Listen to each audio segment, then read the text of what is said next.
I was 28 years old when I realized that the people I trusted most had been planning to take everything from me the moment I had something worth taking. But I'm getting ahead of myself. Let me start 3 months before the collapse, on a Tuesday afternoon when I signed the final documents for the house. The real estate agent handed me the keys, and I held them in my palm like they were made of gold. 3 bedrooms, 1 bathroom I planned to renovate, a kitchen with natural light, a yard where nothing grew yet but something could. I'd saved for 6 years for this down payment. 6 years of working overtime at the accounting firm where I was a senior financial analyst. 6 years of saying no to vacations, to new clothes, to the small luxuries my friends took for granted. I'd negotiated raises, taken on extra client accounts, invested conservatively in index funds. I was methodical. I was careful. I was alone, which made it easier to focus. My mother called that evening, before I'd even unpacked the boxes in the living room. "Your sister wants to know if she can move in next month," my mother said. No greeting, no congratulations. "She's going through a rough patch with Derek, and she needs somewhere stable." Rebecca, my sister, 3 years younger, perpetually in crisis, always needing a place to land. "I haven't even moved in yet, Mom," I said, still standing in the empty kitchen, still holding the keys. Well, she'd pay rent. Not market rate, obviously, because she's family, but something. It would help her get back on her feet. I remember the silence that followed. I remember knowing in that moment that I should have said no, that the word was right there, simple and complete. But instead I said, "Let me think about it," which was the same as saying yes, and my mother knew it. That's how it always worked between us. My childhood was small and careful. My father left when I was 5. I barely remember his face, just the shape of his absence. My mother worked in medical administration, made decent money, but she spent it like she was afraid it would disappear. We lived in a rental house in a suburb of Portland. Nothing fancy, nothing that felt permanent. Rebecca was the pretty one, the charming one, the one who made my mother laugh even when she was angry. I was the responsible one, the quiet one, the one who did her homework without being asked and came home on time and never caused any trouble. I learned early that being good didn't earn you love. It just earned you expectations. My mother's love was tied to utility, to what you could do for her, to how you made her feel about herself. She loved Rebecca more because Rebecca needed her more, and being needed felt like being loved. I learned to stop needing her. I learned to be self-sufficient. I learned that the only person I could count on was myself. That lesson cost me a lot, but it also saved me. Rebecca moved in on a Saturday in September.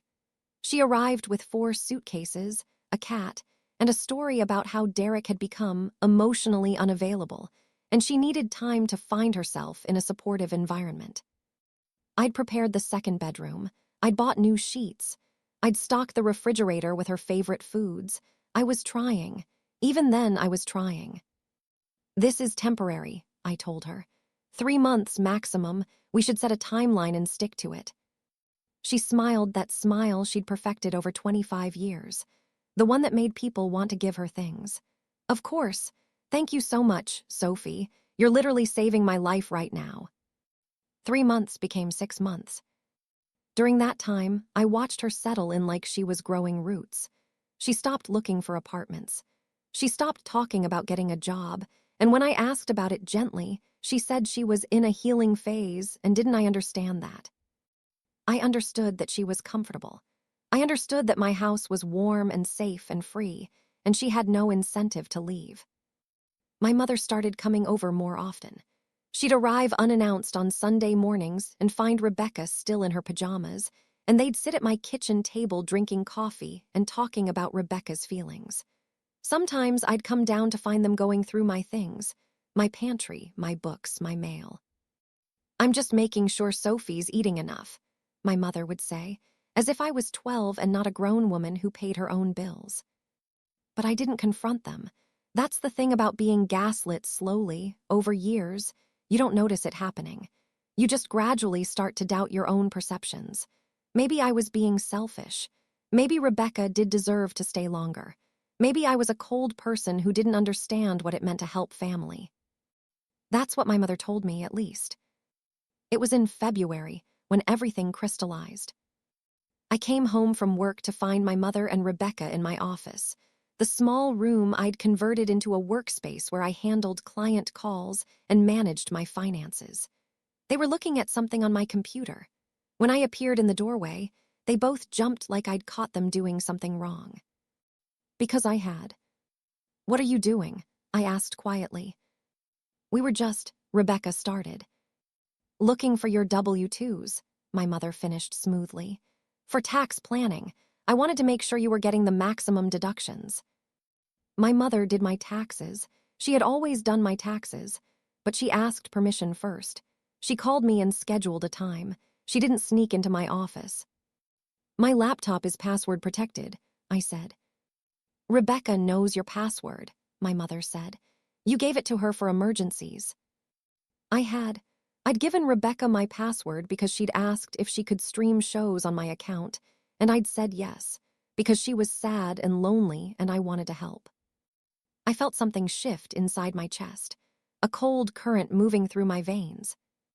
"I'd like you both to leave my office," I said. My mother's face hardened. "Don't be dramatic, Sophie. We're trying to help you." "Leave," I repeated. "Now." They left, but the damage was done. Or rather, it wasn't damage. It was the moment when I finally saw clearly what had been happening all along. That night, I checked my bank accounts. I pulled credit reports.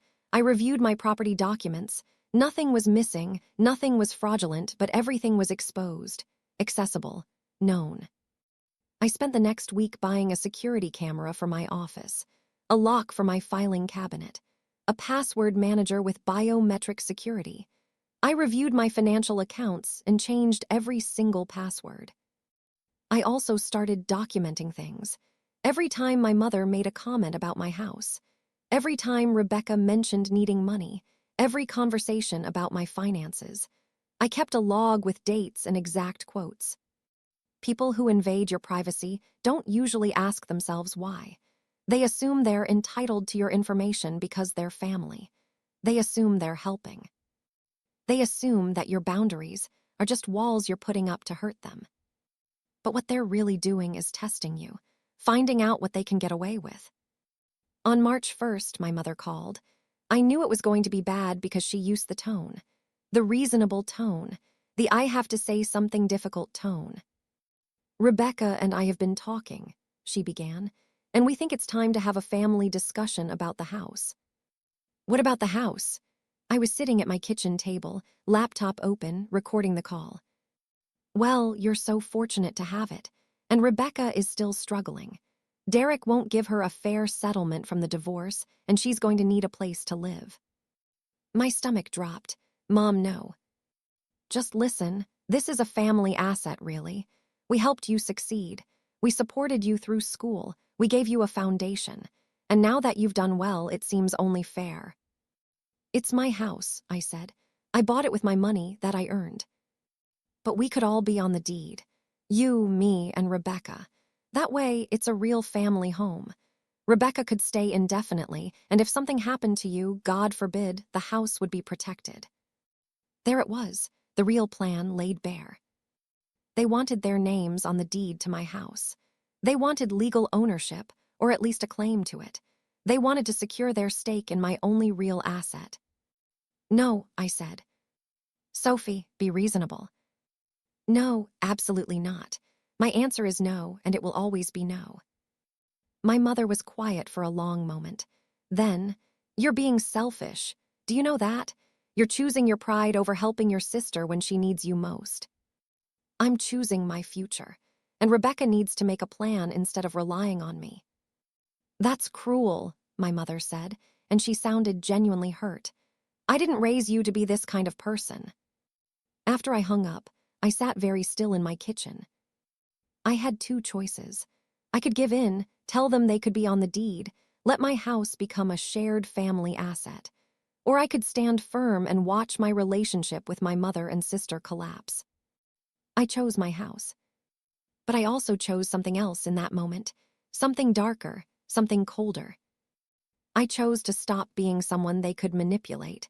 I chose to stop being the person I'd always been to them. I chose to become someone new. Someone strategic. Rebecca didn't speak to me for 3 days after my conversation with my mother. She moved around the house like a ghost, passive-aggressive silence filling every room. She stopped paying the small portion of rent she'd been contributing. She started leaving dishes in the sink, running the washer at 3 in the morning, using my groceries without asking. It was juvenile. It was transparent. But it was also effective because my mother called me constantly, asking if Rebecca was okay, if Rebecca seemed depressed, if I was considering changing my mind about the house. I wasn't, but I was working on something else. I began interviewing lawyers. Not just real estate lawyers, but family law specialists and financial crime attorneys. I told each of them the same story, carefully edited, completely true, and I listened to their analysis without revealing my intentions. What I learned was valuable. My mother and Rebecca couldn't force me to add them to the deed. But if I cohabitated with Rebecca for a certain amount of time, and she could claim she'd made significant financial or labor contributions to the property, she might be able to file some kind of claim. Probably wouldn't win, but it would be expensive to fight. I also learned that my mother's attempt to access my computer, my passwords, my financial information could constitute financial elder fraud or identity theft, depending on how we framed it. Though technically I was the victim, not her. And I learned something else, something the third lawyer, a sharp woman named Patricia who looked like she'd eaten broken glass for breakfast, said almost casually, "If you have documentation of them attempting to access your accounts without permission, attempting to coerce you into adding them to your deed under duress, making financial threats disguised as emotional manipulation, if you have all of that documented, then you're actually in a very strong position." "What kind of position?" I asked. Patricia smiled. It wasn't a warm smile. "The kind where you're the one with leverage, the kind where you can determine exactly what comes next." I started being nicer to Rebecca after that. Not fake nice, not so nice that she'd be suspicious, just present, engaged, like I'd thought about what my mother said and I'd decided to be a better person, more compassionate, less selfish. I bought Rebecca groceries she liked. I asked about her day. I suggested we watch movies together. I even let her have friends over and I was warm to them, hospitable. And while I was doing all of that, I was gathering evidence. I set up a second camera in the living room, hidden in a plant. I created a separate email address and sent myself forwarded copies of every text message and email from my mother and Rebecca. I recorded every phone call, legally. Oregon is a one-party consent state, meaning I only had to consent to record our conversations. I also hired a private investigator. I know how that sounds. I know it sounds extreme, but I wanted to know if there was something else I was missing, some angle I hadn't anticipated. The investigator found something interesting. My mother had been to a lawyer's office. Not a family law attorney, but a real estate attorney. The same firm that handled property disputes. She was building a case.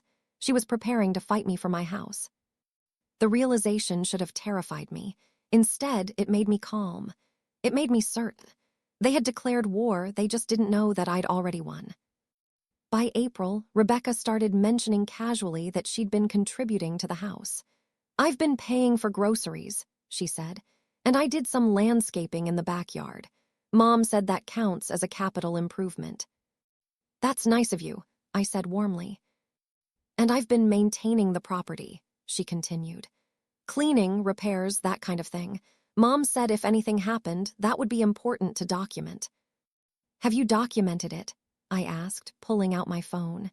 "You should probably take photos and keep receipts for your own records." She looked confused. "Why would I need to do that?" "Just in case," I said, still smiling. "You never know when you might need proof of something." I watched her processing this. I watched her mind work through the implications. And I watched her decide that the risk was worth it, that I was just being helpful, that I had no idea what was actually happening. She documented everything after that. Photos of landscaping work, receipts for repairs, screenshots of texts between her and my mother where they discussed her contributions to the property. She was literally creating evidence against herself, proof of intent, proof of an ongoing conspiracy to establish some kind of claim on my house. It was almost too easy. By late April, I knew it was time to make my move.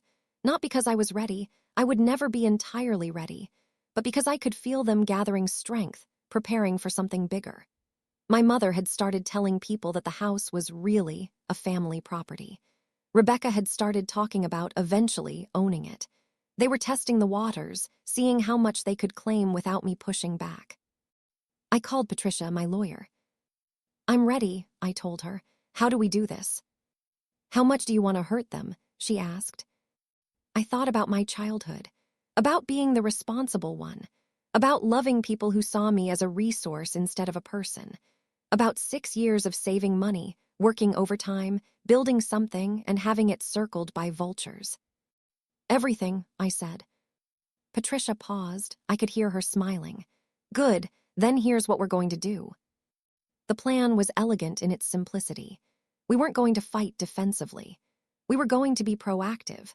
We were going to file a legal notice against my mother and Rebecca, not for property theft, but for attempted fraud, for coercion, for the invasion of my privacy, for attempting to manipulate me into transferring assets under duress. We were also going to contact the police and file a report about my mother accessing my computer and personal accounts without permission. That alone could constitute multiple crimes.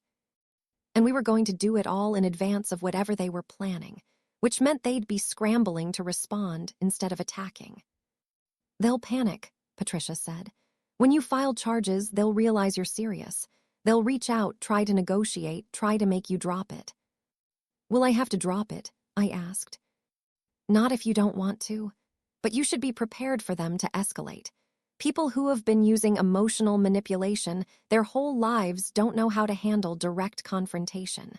They'll either break down completely or they'll get vicious. And if they get vicious, then we have options, but let's cross that bridge when we come to it." I spent the next 3 weeks preparing. I made copies of every document. I printed out transcripts of recorded calls. I compiled a detailed timeline. I created a binder with sections. Patricia reviewed everything and said it was rock solid. The night before I was going to file, I looked at Rebecca sleeping in my guest room. She was curled on her side, her face young and peaceful. She looked innocent, like she hadn't been actively conspiring to steal from me, like she was just a sad girl who needed help. Maybe in another life, that's all she was. But in this life, she was someone I loved and trusted, who had decided that my success was an opportunity for them both to take advantage of me. I thought about all the times I'd said yes to her, all the emotional labor I'd put in, all the times I'd put her needs before my own and she'd simply expected it, assumed it was my job to take care of her. No more. On May 3rd, I walked into Patricia's office in downtown Portland.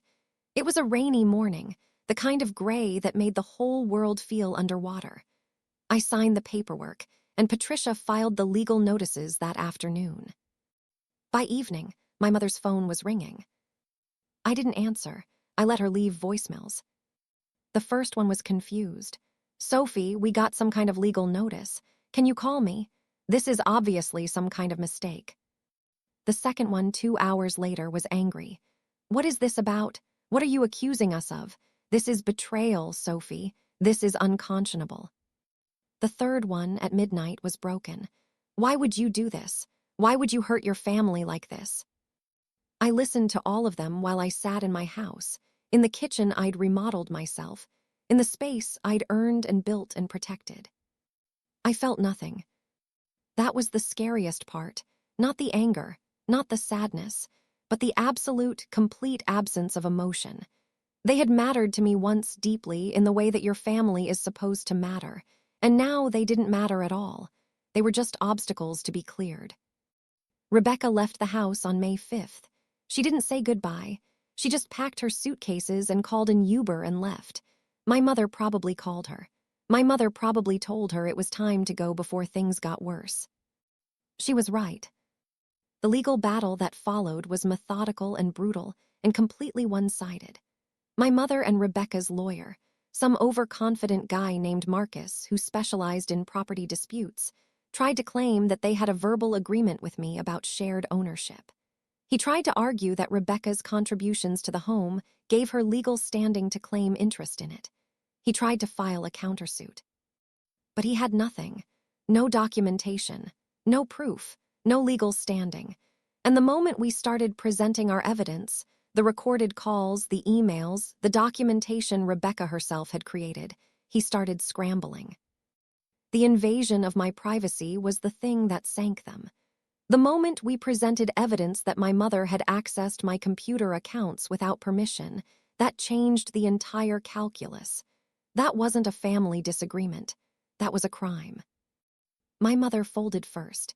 She called me in June, right after her lawyer told her how bad her position actually was. "I don't want to do this anymore," she said. She sounded old. She sounded small. "Then stop," I said.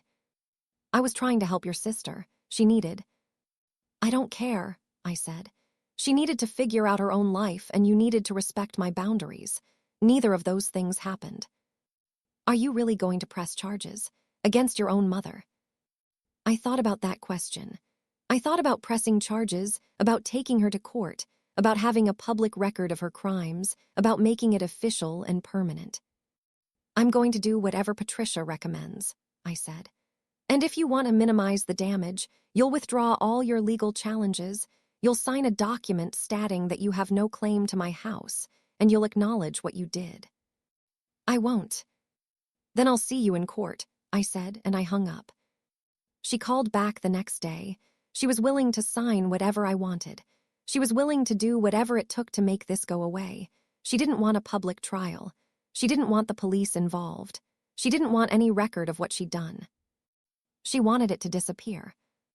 I gave her two options: sign the agreement and walk away quietly, or I'd press charges and take everything public. There would be no middle ground, no negotiation, no family therapy, no attempt to work things out. She signed. Rebecca didn't call at all. She just disappeared back into whatever life she'd been living before she showed up on my doorstep. And I made a point of not following up on her. Patricia advised against any contact, any attempt to maintain a relationship.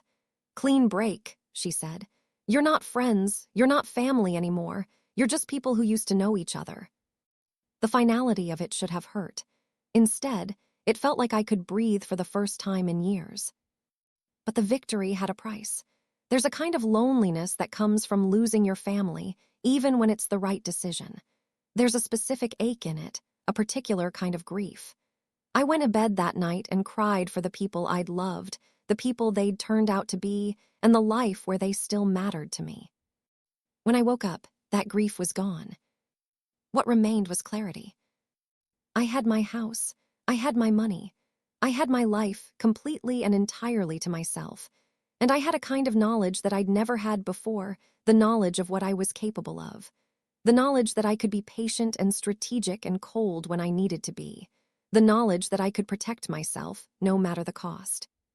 Some people would call that strength. Some people would call it the moment I lost something essential. I think it might be both. In the months that followed, I did normal things. I renovated my kitchen. I planted a garden that actually grew. I met a woman named Jessica at the farmer's market, and we went on a date that turned into several dates that turned into something that might be real. I didn't tell her about my mother or Rebecca. I didn't tell her about the legal battle or the recorded calls or the cameras hidden in plants. Some things don't need to be shared. Some things are just the price you pay for safety. Sometimes Jessica would say something, some small assumption about my family, about people being trustworthy or love being unconditional, and I'd feel that coldness rise up in my chest. That certainty that love was conditional, that people couldn't be trusted, that the only person who would ever truly have my back was myself. I'd push it down. I'd be warm and present and try to be the kind of person who still believed in connection. But I never quite managed it, not completely. 8 months later, I got a letter. It was from my mother, forwarded by Patricia to make sure it was legal. It was handwritten, which was unusual. My mother didn't usually take the time for things like that. "I made a mistake," it said. "I was afraid after your father left. I was afraid of never having enough, of being alone, of losing everything.